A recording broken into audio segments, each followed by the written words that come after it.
amigos? Buenas noches. Pasamos del San Valentín chino al congresista Pedro Lechea, que es un romántico, pues sabemos, ¿no? Un empedernido.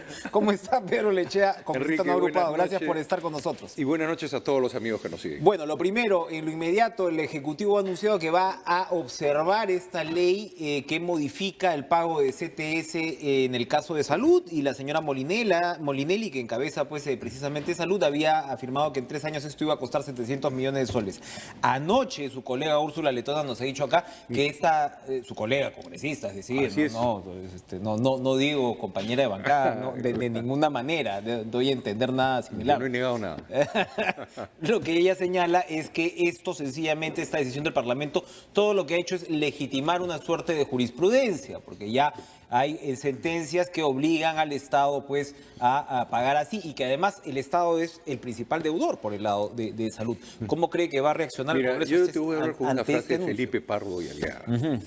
Felipe Pardo y Aleada escribe un libro que se llama La Constitución, en 1844, la prohíben, y durante mucho tiempo era un texto prohibido. O sea, el judicial que nunca mete mano, ya te imaginarás qué cosa es el judicial que nunca mete mano, en el gobierno de poder se llama, o sea, poder judicial. Pero solo atáñele obediente aplicarle la cataplasma a la nación paciente. Esto se decía en 1844. Te da las 3 facetas. La primera faceta, que eran unos angelitos también en esa época, el poder judicial. Unos hermanitos. El segundo, que era un poder. Y el tercero, que solo le cabía obedecer a lo que quería decir el Ejecutivo. Mira, si vamos a tener un poder judicial de verdad, cuidado. El gobierno tiene una serie de contingencias, porque muchas veces suben ministros iluminados, que se les ocurre, yo voy a hacer las cosas así. No, el que sube al gobierno, sube con un encargo temporal. Es un ciudadano que debe manejar la cosa pública de acuerdo a ley, no sobrepasarse. Entonces, tenemos estos problemas que aparecen, no conozco los extremos de la sentencia, y veo lo votó en ámbar. Por eso es que yo voté en ámbar, porque no he tenido la información suficiente, y en lo sucesivo, cada vez que no vea información suficiente, volveré a votar en ámbar, porque no puedo tomar una decisión con conocimiento. Sí me parece que habiendo una sentencia es un problema, porque en el Perú tú quieres un poder judicial que haga las cosas, pero el Estado tampoco está más allá. Por eso, o sea, es decir, el Poder Judicial sentencia, el Estado va a pagar y el Estado no paga. No paga. No lo tengo planeado, no está en mi plan de pagos. Entonces debería, si vamos a tener un sistema judicial de verdad, el Estado debería comenzar a revisar cuáles son sus contingencias. Porque hay gente que ha entrado, expropiado, decide cambiar territorios, decide hacer esto. ¿Por qué? Porque a mí me parece, no es que te parezca, sino que ya hay un marco legal. Es un ejecutivo que no obedece en suma Mira, te cuento otra vez. Sube Odría, en el golpe de Estado de Odría Bustamante. Dije, quiero un poder judicial probo, justo y todo lo demás. Al pasar un tiempo le dice, ¿qué pasa con las cuentas? Bueno, hay que pagar, el gobierno tiene que pagar. La Corte Suprema está fallando en contra de nosotros, general. Entonces cambió la Corte Suprema. ¿Tú sabes cómo se le puso a la nueva Corte Suprema? Como él decía en el pollo diría, la Supreme Pollo. Entonces, al final siempre terminamos con una Supreme Pollo. Y todos somos los papafritas. Todos somos los papafritas. Mira, yo me acuerdo que hará unos 20 años el fiscal Ríos, paisano iqueño, el procurador Ríos, hizo una conferencia de prensa con los procuradores y le dijo a todos los funcionarios públicos, cuidado con ir más allá de la ley, porque esos abusos el Estado tiene que contestarlos, tiene que pagarlos. El incumplimiento del Estado tiene que pagarlo. No es que simplemente soy el Estado y pago cuando quiero, como quiero, o este gobierno no hizo la deuda y a mí me importa un rabo. Es como que tú entras a una compañía y dices, sabes, todas las deudas que yo no he firmado no valen. Por lo que usted me dice, intuyo entonces que usted está muy interesado, sí, en que avance la reforma del Poder Judicial. Pero por supuesto. Porque digamos que la predictibilidad de un Poder Judicial es fundamental también para el interés económico. Antiguamente, cuando le preguntan al Kaiser, que va a una alegación peruana, y van a donde el Kaiser, la única pregunta que les hizo el Kaiser fue, ¿cómo es la justicia en el Perú? Una sola, que determinaba cómo era el Perú. Entonces los problemas que tenemos en el Poder Judicial con los hermanísimos es a cuello pelado. Entonces el problema que tenemos, todos lo hemos sufrido en mayor o menor medida. Entonces, ¿qué pasa? Es que a veces en el Estado suben ministros iluminados. Y cuando son iluminados creen que están más allá de la ley.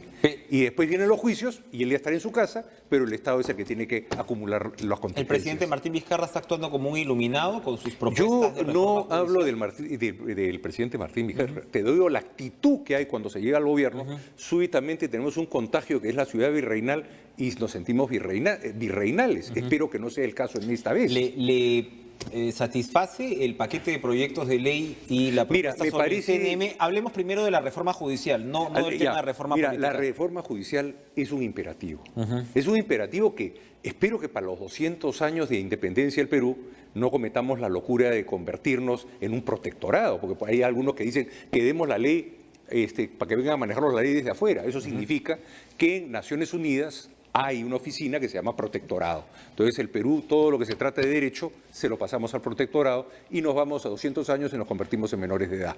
Bueno, esa es una fórmula que a mí me parece vergonzosa. La otra es realmente hacer pesos y contrapesos, pero el que no puede meter la mano cuando tiene necesidad el Ejecutivo. El Ejecutivo es un poder como otro. El Poder Judicial tiene la total independencia. Entonces lo que se tiene que hacer es en base de quienes descubrieron la verdadera independencia, que no fueron otros, que el experimento social de Estados Unidos y Norteamérica, donde les repugnaba la idea de un rey, les repugnaba el poder absoluto. Entonces, a cada puntero le pusieron su marcador de punta, hablando en términos futbolísticos. Pero Entonces, el nuevo Poder Judicial tiene que tener ese espíritu. O sea, tiene que tener una dogma con dientes, independencia y que muerda, con conocimiento. Y que una cosa sea el tema jurisdiccional de la Fiscalía y el Poder Judicial, y otro una oficina de control de la magistratura que esté con el radar prendido y que no regrese jamás en su vida a los otros dos poderes. Hoy día, si tú eres un fiscal supremo, estás en la oficina de control de la Fiscalía y a los 3 años regresas. En el Poder Judicial estás afuera y después regresas. ¿Qué pasa si nunca regresaran? Y si hay una cultura, una educación, una escuela en la magistratura, una academia en la magistratura que forme gente que sean verdaderamente gente con vocación de juez. Un juez es un hombre que casi es un estudioso, un filósofo, una persona que va a tener en sus manos uno de los mayores tesoros del peruano, la libertad de un peruano. Bueno, y la Academia de la Magistratura está hasta las patas Pero por eso, evidentemente lo que le entrega el Consejo Nacional de la Magistratura a los alumnos que van a hacer... Claro, pero entonces tú lo que tienes que hacer, por decirte, es calificas universidades. Los graduandos de esa universidad entran un año internos a esta academia, pero los que tengan las notas para hacerlo, no cualquiera. Hay que subir la valla. Tienes que subir la valla. Y una vez que estás ahí, tienes que entender que el verdadero juez es un filósofo, es un hombre que casi se retrae de la vida social, es un hombre que se extrae, es un hombre que está en su poder la vida de otros hombres, es un hombre de mucha reflexión. Pues no se abstraía de la vida social, definitivamente. Pues, ¿no? Y ahora tú escuchas hermanito, tenía muchos amigos, apenas te dicen hermanito. Pero es eso, Enrique. O sea, tenemos que tener un poder judicial de verdad que los mismos gobernantes del Ejecutivo, que son, yo he sido ministro, no me puedo pasar un centímetro de la ley, es todo lo que le pedí a mis colaboradores, ni un centímetro por adelante de la ley. ¿Hay buen ambiente en el Congreso para aprobar una reforma judicial yo creo que consistente? Sí hay, tiene que haber. Yo he conversado con muchos de ellos y les digo, vamos a llegar a los 200 años con la posibilidad de convertirnos en un protectorado. ¡Qué vergüenza para nuestra generación! Tenemos que tomar el toro por las astas y hacerlo de verdad. El hombre es falible. Una de las cosas más increíbles que en esta revolución social norteamericana es que se partía de que el hombre era débil. Entonces, la única manera que tú podías... Instituciones, contrapesos. Pesos y contrapesos. Hoy hay 93 alcaldes en Estados Unidos en la cárcel y no sé cuántos gobernadores también en la cárcel. Pero el problema es que los mandan a la cárcel. Ahí al que lo agarran fuera de la cancha, adentro. O sea, va a pasar porque es parte de la naturaleza De eso se humana. trata. De eso se trata. De eso se trata. No van a haber hombres perfectos. Y lo que al parecer no es perfecto para muchos congresistas de otro lado, porque parece que hay consenso por el lado de la reforma judicial, pero la reforma política está despertando resquemores. Mira, la reforma política... Las propuestas dicen que el presidente está confrontando innecesariamente. No, mira, al acá yo creo que hay errores y el presidente no participa y quienes lo han asesorado. Primero, el Perú ha tenido muy mala experiencia histórica cuando no ha tenido relación entre Ejecutivo y Legislativo. Por eso, para los amigos televidentes, vamos a hacer rapidito. Billinghurst, entre el mariscal Benavides, no había acuerdo entre mayoría y mayoría en el Congreso y el Ejecutivo. Misma situación, Bustamante y el general Odría. Misma situación, Belaúnde, Lindley. Misma situación, Prado, Lindley. Belaúnde, Velasco. Y al final Fujimori, que da el golpe del Ejecutivo al Legislativo. A la mañana siguiente, el presidente Fujimori tenía 90% de aprobación. Lo aplaudían en la avenida Larco sin seguridad. ¿Y cómo terminó cada uno de sus experimentos? Pero digamos que Vizcarra no está pidiendo cerrar el Congreso. Pero por eso te digo, no, yo estoy yendo a la primera premisa, que no me la has dicho tú, pero que todo el mundo está hablando. Ya, entonces, vamos al tema. Que no vuelvan a elegirse. De repente el problema que tenemos es el Poder Judicial y la OMP, que han dejado entrar tanto personaje que nunca debió entrar. No está clara la valla, no está clara cómo nosotros hemos traído a la gente. Posteriormente, acá hay un error. Si uno lee el artículo 32 de la Constitución, el artículo 2 y el inciso 17, no solamente lo digo yo, lo dice constitucionalistas como Enrique Bernales, que han hecho editoriales, no puedes quitarle a ningún peruano su derecho político, su derecho a postular. Yo te diría que inclusive el de alcalde y de gobernador también está mal. ¿Y qué va a terminar esto? Porque lo que tienes es un escenario en el cual la propuesta esta ha sido muy criticada, pero es muy popular, y hay un presidente que no parece que vaya a ceder en ese punto. Mira, pero hay mejores soluciones. Por ejemplo, reducir el periodo presidencial a 4 años. Renovación por tercios. Como es en Estados Unidos.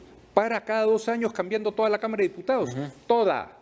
Y la del Senado por tercios. Entonces, ¿qué pasa?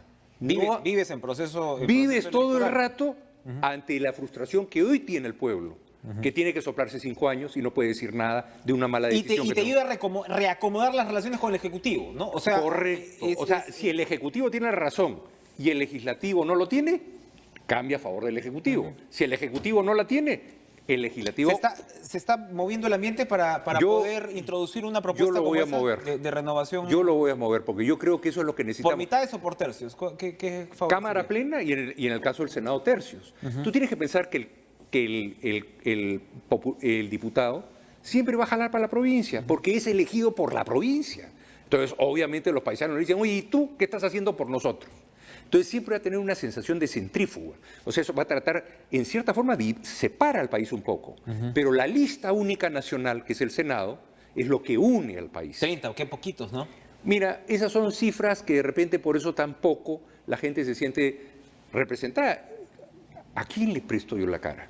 Si estamos hablando de 30 senadores, estamos hablando de más de un senador por millón de peruanos. ¿Cómo atiendes a 1 millón de personas? Pues ¿cómo ves los problemas de 1 millón de personas? Por eso es que todas las cámaras legislativas en los últimos 4 o 5 años no han tenido popularidad, o si la han tenido ha sido por un momento. Mira, la República Checa, que es Piura y Trujillo, tienen 255 representantes. Y tienen la tercera parte de población. Y tienen 80 senadores. No les hagan el gururú del costo.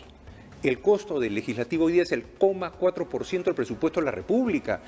Una partida de publicidad de 6 millones. Pues, o sea, no nos asustemos del tema. Publicidad que el Congreso eliminó, pues la publicidad. No, también se pelea. Bueno, ahí yo también, siendo una votación calificada, o sea, lo que no era verde no servía, yo voté ámbar, porque no estaba de acuerdo ni con un lado y ni con el otro. ¿Por qué? No recuerdo. Porque esto es un tema de gastos. A mí, si tú vas a hacer un gasto de publicidad, yo he vivido en empresas 45 años de mi vida, a mí tú me justificas cuál es el resultado.